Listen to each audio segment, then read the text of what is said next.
I, Dr. Arita, former head of the Department Drawing and Painting, University of Rajasthan, Jaipur.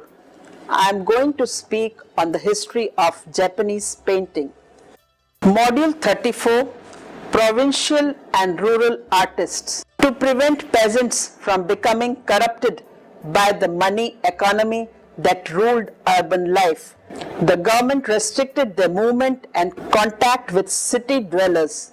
By the 18th century, however, crop diversification, increased productivity, land reclamation, and above all, the development of cash crops and artisanal activity had profoundly altered the character of rural life. The development and diffusion in the late 17th century of a new technique for decorating textiles gave a boost to silk production throughout the country. The urbanization of Japan during the Edo period promoted dramatic changes in the aesthetic assumptions and social practices of both artists and their audience.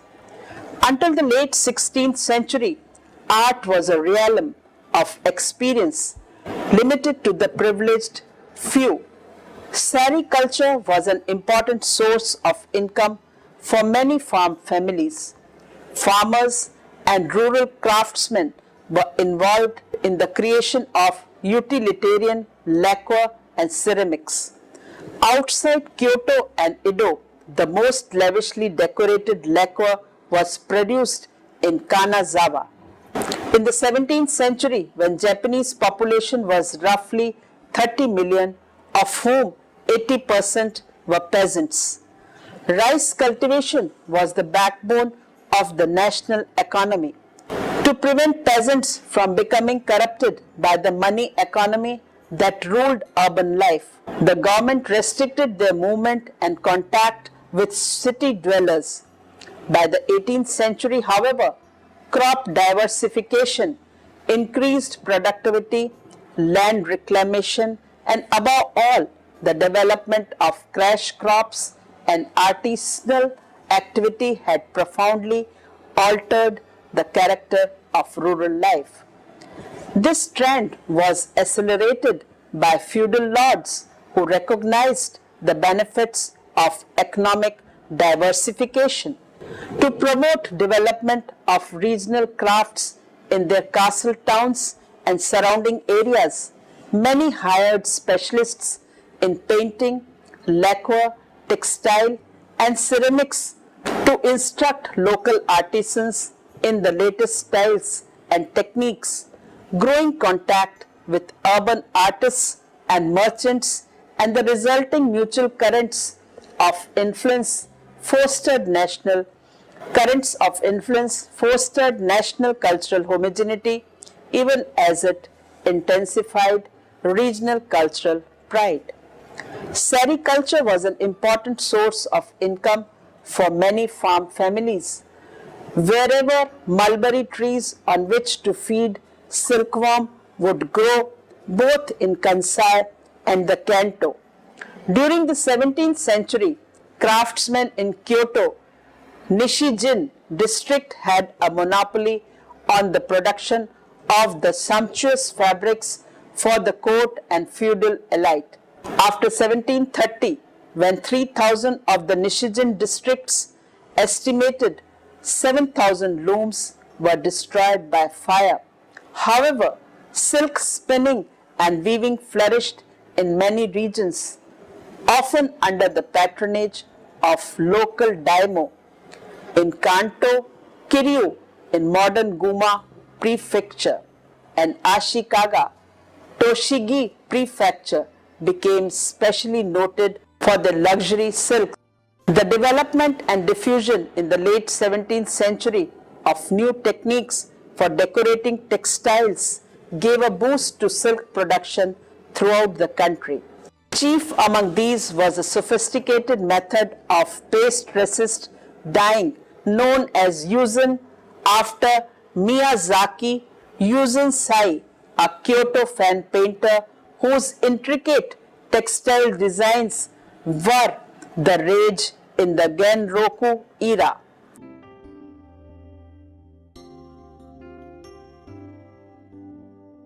In Yuuzhan dyeing, rice paste resist is used for fine outlining and dyes are applied with a brush, enabling the creation of extremely complex pictorial designs. Take Hirat Sugi, using his dyeing from the picture book, decorates textile by brushing on the various color dyes while his assistant stretches out dyed and washed cloth to dry. This technique was used alone and in combination with tie dyeing and embroidery to create specially striking compositions. Unlike traditional textile techniques, which remained closely held family secrets,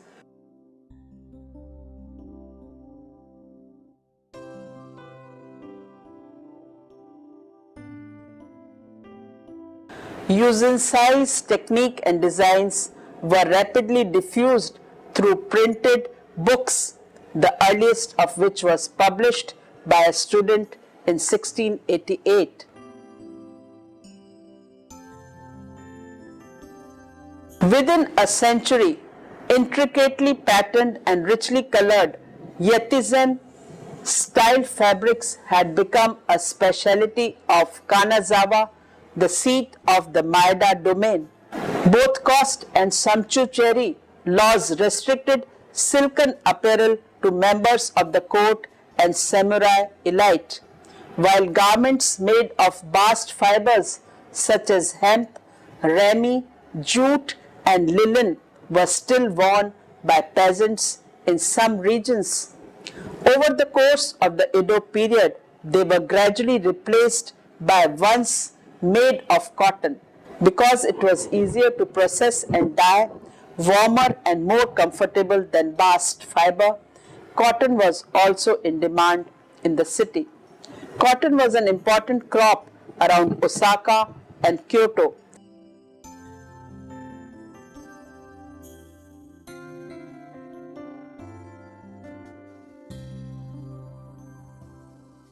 And initially, the cotton processing industry was concentrated in this area, but demand gradually led to efforts to grow, weave and dye it elsewhere as well. Despite the fact that cotton requires a warm climate and rich, heavily fertilized soil, by the mid-Edo period it was cultivated and woven throughout Japan, except in northern Honshu and Hokkaido. By the 19th century, shops specializing in local textiles had sprung up along many of the major thoroughfares. Arimatsu bori, a kind of tie-dyed cotton, was a local specialty of Narumi, one of the stages of the Tokaido Road. In advertising the availability of this and other regional specialities in his prints, Hiro Shiji contributed to both growing urban demand and awareness of the distinctiveness of provincial culture. Of the many methods of dyeing and weaving cotton cloth, none was as widespread as ikat, kasuri, in which the yarn is bundled and pre-dyed in sections to form a predetermined pattern when woven. Ikat originated in India, was transmitted to Southeast Asia and thence to Japan. The technique is thought to have been first employed in the Ryukyu Islands. An example is of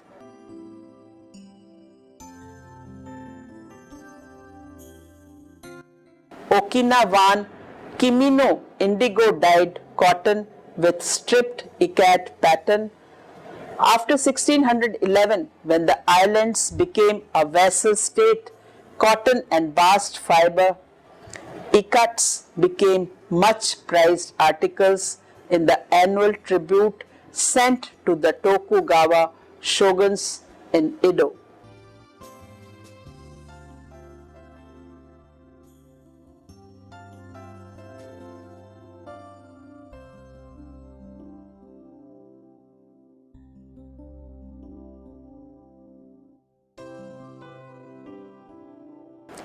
Ikat is thought to have been first produced on Japanese archipelago, not in Kyoto or Osaka, but in Ichigo, modern Niigata Prefecture, on the Japan sea coast, no doubt because of its situation along the western shipping route.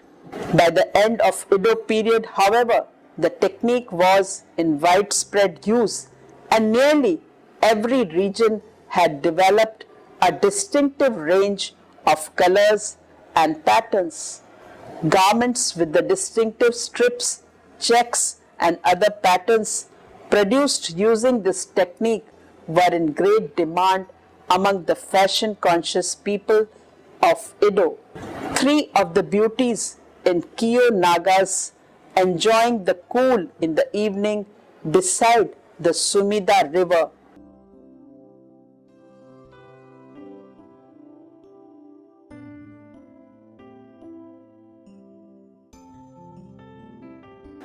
Tori Kiyonaga also specialized in diaptych and triptych, featuring fashionable dressed beauties against scenic views of Edo are wearing robes of this type.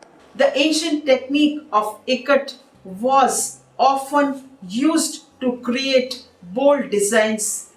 Cotton yarn was tied in sections and dyed indigo. The result was an alternation of white and indigo in the weaving. Wrap or weft yarns or both could be partially dyed in this way. Wrap ikat fabrics are the most common. Weft ikat is rarer and double ikat, the most difficult to make, is rarer still. All three methods were common in Japan during the Edo period and were called kasuri. Another technique with Southeast Asian origin is batik, resist dye.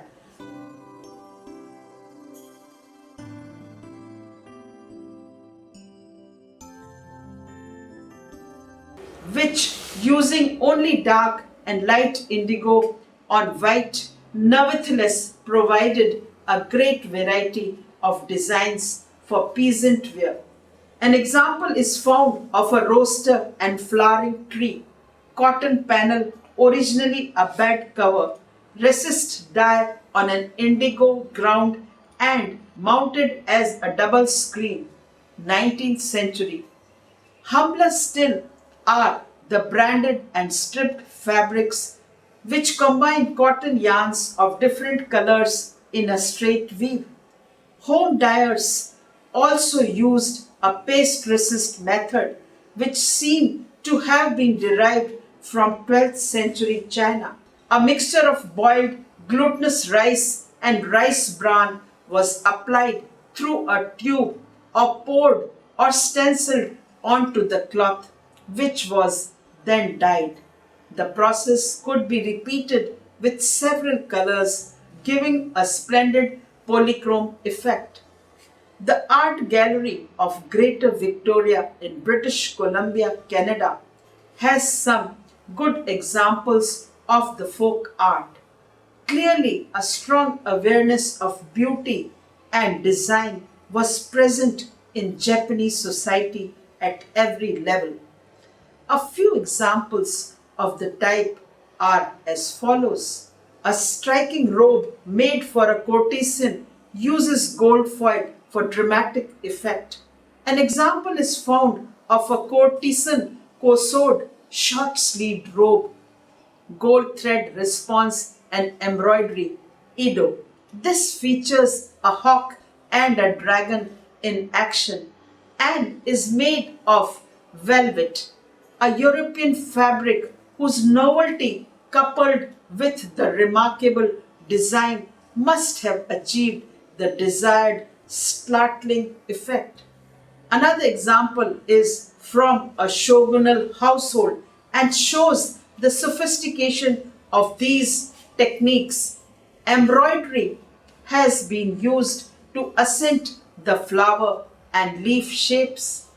already created in dyeing process, and the peacock ground and feather loops made with gold repose.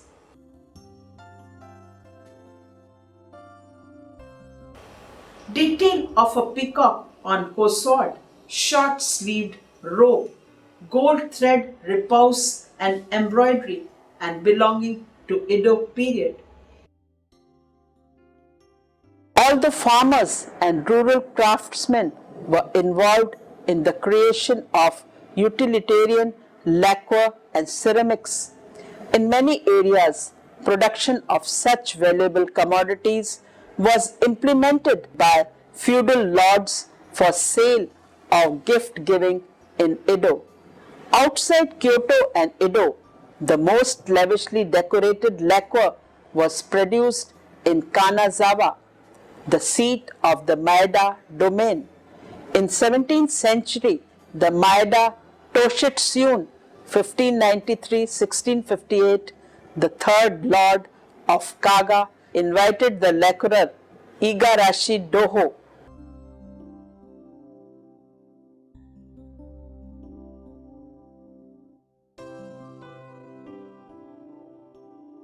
whose four bears had served the Ashikaga shoguns from Kyoto to Kanazawa. A workshop was established, and under Maeda patronage, members and Igarashi school continued to work there until the end of Tokugawa period. Writing boxes attributed to Doho exhibit a level of technical and aesthetic refinement comparable to that of Kyoto lacquer.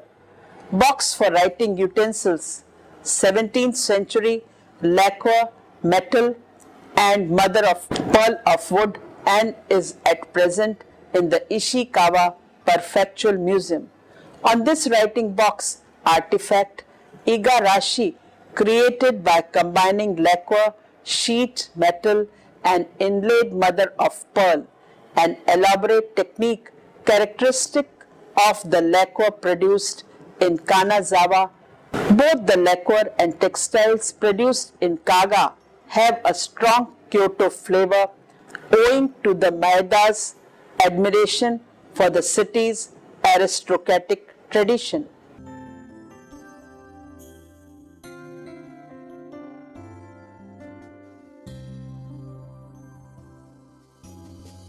In Kyoto, a variety of kilns started to make stonewares known as kyoyaki, a contraction of Kyoto yakimono, pottery of Kyoto, with a characteristics transparent ash glaze of light yellowish brown that shows a fine network of cracks when fired. The typical palette of enamels used in these wares consisted of blue, green, and gold, and the designs were mostly pictorial, usually featuring flowers or plants. In addition to making the standard pottery shapes, the Koyoki craftsmen were often inspired to copy shapes in clay that were normally associated with other materials. Fans or water buckets, for example, looking at some of the Koyoki pieces, one gets a feeling that apart from making wares that are meant to be used, the potter used clay as a canvas for his own artistic expression. For the first time, famous potters in Kyoto were associated with their paintings, often by singing them or impressing with a stamp, whereas previously all potters had worked anonymously, the many unsung heroes of a long heritage. Nonomura Ninsei, about 1574 to 1660 or 1666.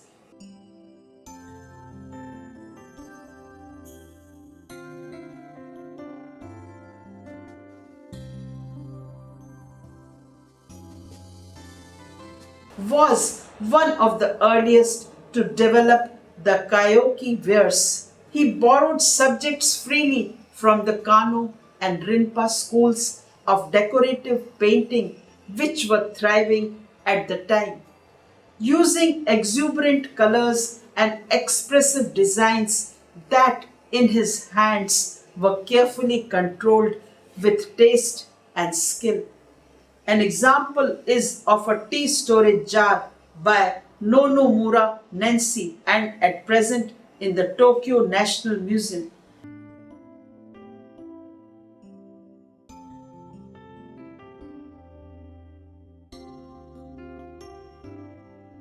Ninsei specialized in making enameled ceramic wares during the 17th century. This piece has been sumptuously decorated with a design of the moon and plum tree in richly colored glass enamels and gold leaf. And in Arita and Kyoto, many country clins established themselves and made unsophisticated everyday wares for the use of local markets. The Seto clins were known in the later Edo period for their izara painted plates, which appear in the form of shallow dishes for serving food. An example is of a izara belonging to late Edo period, early 19th century Seto ceramic and in the Jeffrey Montgomery collection, Lugano, Switzerland. This tall-necked jar has 3 ears through which cord could be threaded for carrying or for tying a cover over the mouth. Here, the typical shodai decoration created by allowing slip to run over a purplish brown glaze to make a valley-like finish. The Kyushu folk clins usually made dark wares, in other words, with a body of dark colored clay in contrast to the white wares produced by the clins that used fine kaolin such as Arita, where they created to more affluent market. As the folk wares were largely destined for use in gloomy farmhouse kitchens, the potters resourcefully used a variety of decorative techniques with simple materials at hand in order to make them more attractive. Patterns were sometimes carved into the clay body before glazing or impressed with a stamp design which would then be wiped with a white slip which remained in the recessed parts and stood out against the dark background. Some of the Satsuma clans in the southeast of the island were known for employing clay modeling that were used to make a three-dimensional decoration on the pot before glazing.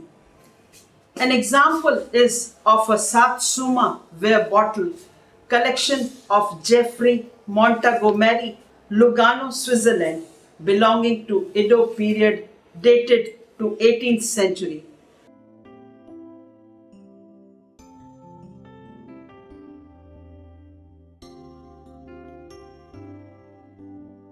Typical of the dark wares of the Kyushu folk tales, this bottle has a decorative feature of an applied model rope that looks as if it is constricting the pot.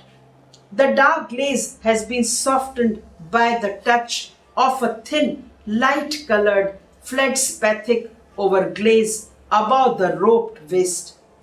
The Yumino clins among those of Karatsu was located in north of Kyushu. The pine trees of the nearby coastlines were used as decorative subjects, almost a trademark, and were painted in brown and greens, flourishes on a white slip before the whole pot was covered with a clear glaze and fired. An example found is of Yumino ware jar belonging to Edo period, late 18th or 19th century and at present in the Jeffrey Montgomery Collection, Lugano, Switzerland.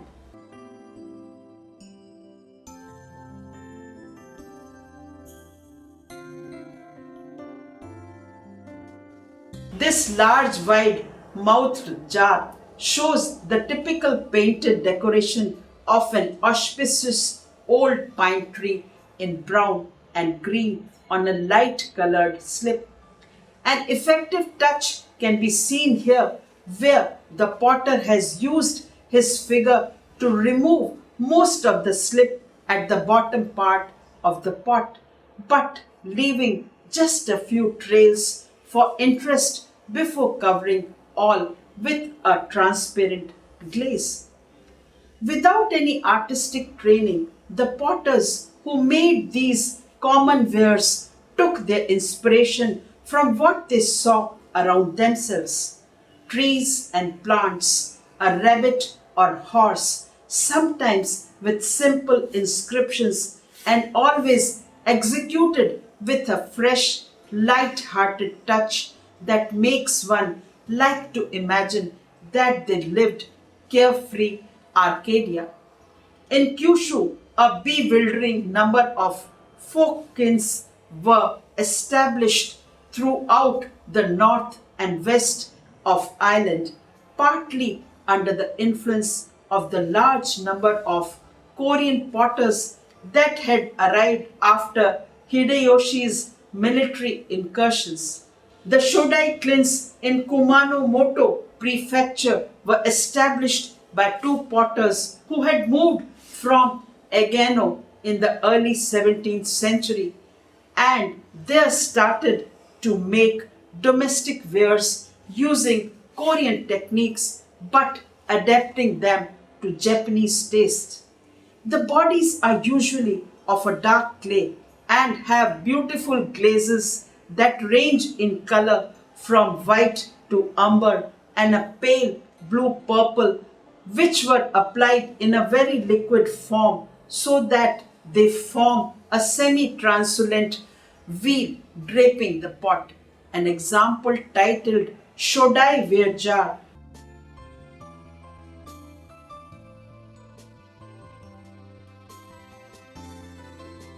is worth mentioning. Collection Lugano, a chrysanthemum stem in bloom in light blue and rust brown with a suggestion of a trellis.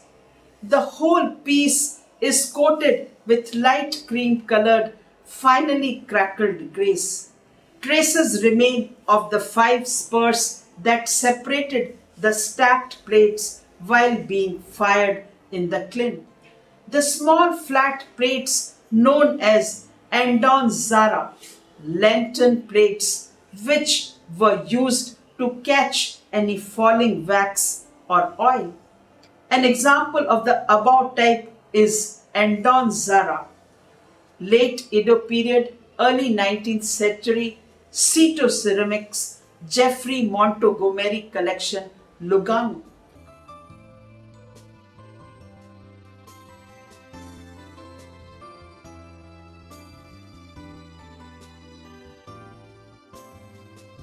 The plain silhouette of a snow-covered Mount Fujiyama with an aubergine line in front of it was produced by using a template. This combination symbolizes a dream bringing happiness. On the fruit are the arms of the Asano family consisting of 2 crossed falcon features. The plate is covered with a slightly porous cream-colored glaze. The decoration consists of a rust-colored glaze dabbled on with a sponge. In northwestern Kyushu, the availability of fine clays suited for both stoneware and porcelain and the proximity of ports stimulated the development of ceramic production for both domestic consumption and export. Porcelain production began in the early 17th century in 2/5 in the Arita region, modern Saga Prefecture, one ruled by the Nabe-shima and the other by Matsu-yura.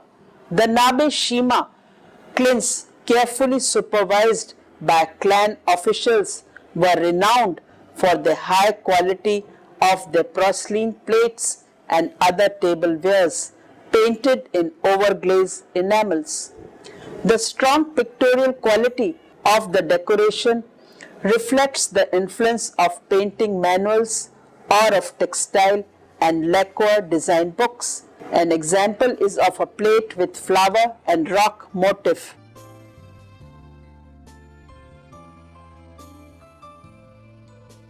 Belonging to late 17th century and in the collection of Bauer, Geneva. Most Nabe-shima wares were made for use by the clan or for official gift giving to other daimyo or shoguns. The porcelains known in the West as Arita or Imari, the later name comes from the port where it was shipped, however, were made primarily for export. Korean ceramic craftsmen brought back to Japan following Hideyoshi's invention of Korea are credited with the discovery of kaolin clay and development of porcelain production in Arita. Porcelain production at Arita from pictures of famous products from mountains and sea. Sankai Mei Sahazui, 1799, woodblock printed book, British Museum, London. In this view of a busy pottery, male and female workers are shown involved in various stages of porcelain production. From right to left, they remove pots from the kiln, sort and inspect them, and finally hand paint each one. At first, blue and white wares predominated in Arita, but after the 1640s, porcelains with overglazed enamel decoration in a palette of red, green, and yellow were produced in several workshops there.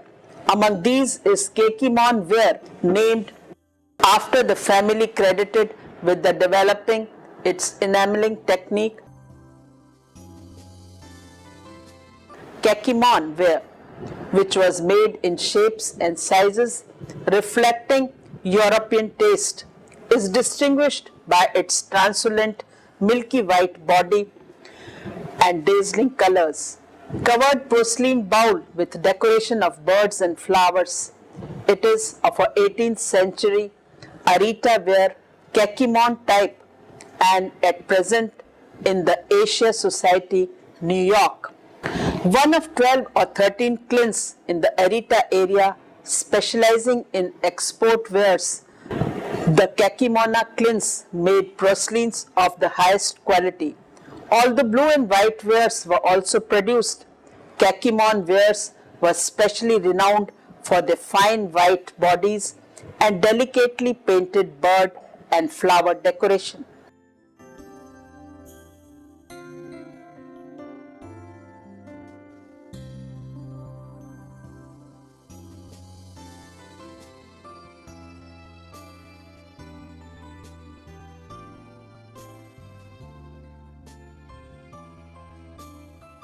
Artistic guidance from urban centers as well as the availability of printed manuals and picture books enabled Arita potters to alter their forms and decorative schemes to meet changing fashions.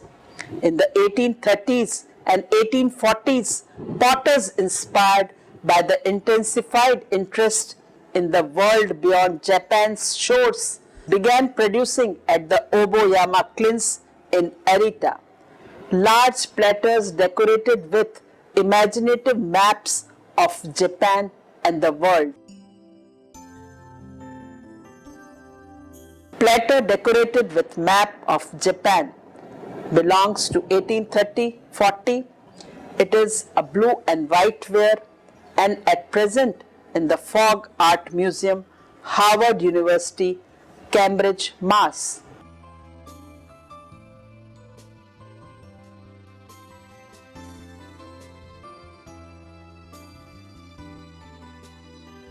Japan figures in the center of this map with the names of its major cities Edo, Kyoto, Osaka, and Nagasaki, clearly marked.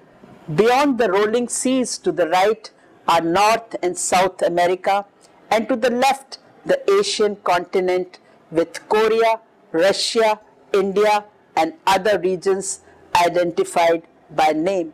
On the periphery are the countries of women of pygmies and of cyclopes. The inset gives distances from Japan to selected foreign countries.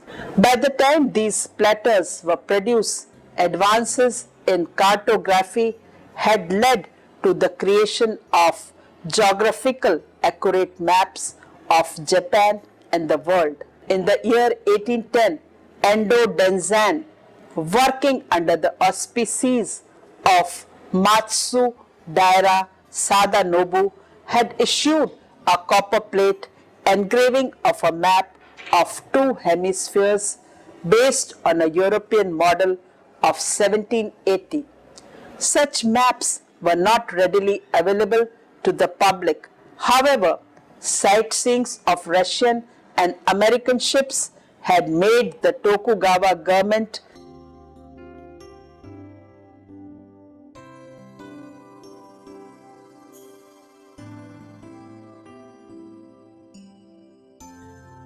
increasingly uneasy about the threat of foreign invasion. Consequently, access to maps of Japan and especially its coastline was restricted. It was against this backdrop of anxious ambivalence towards the outside world that potters in Arita incorporated world maps into their decorative repertoire. That the maps decorating these platters are by no means geographically accurate probably mattered little to those who used them. What did matter was that they combined the familiar islands of Japan and the inhabited world beyond in a manner that was both reassuring and thrilling. The map acknowledged Japan's small scale vis-a-vis the rest of the world, but compensated for this by situating the archipelago at the center of the plate, protected by the turbulent seas from the unknown inhabitants of the distant continents. Map platters give expression to the sensitivity to the reciprocal relationship between people and places that had long been a conspicuous feature of Japanese art. They testify to a new sense of the Japanese archipelago as an entity distinguished by urban centers and transcending dominial boundaries. They also testify to the preoccupation which would grow more pronounced over the course of the 19th century with the question of Japan's place in the world. The urbanization of Japan during the Edo period promoted dramatic changes in the aesthetic assumptions and social practices of both artists and their audience. Until the late 16th century, art was the realm of experience limited to the privileged few. The growth of urban culture had challenged this social monopoly through participation in artistic activities of all kinds. Men and women proclaimed themselves members of an elite where standing was based on taste and discernment, not birth. Culture thus became the site of competition both within and among cities. The cultural values of those living in outlying regions were not necessarily in opposition to those prevailing in the city. Indeed, to varying degrees, provincial and rural inhabitants saw themselves as participants in local variations of the same cultural dialogue. As the feudal rule of the Tokugawa shoguns came to an end, urban and regional loyalties were increasingly overshadowed in importance by growing consciousness of Japan as a national polity. And yet, to a large extent, the unifying values on which this consciousness was based remained dependent on the cultural taste, perceptions, and attitudes that had developed in Kyoto, Edo, Osaka, and Nagasaki.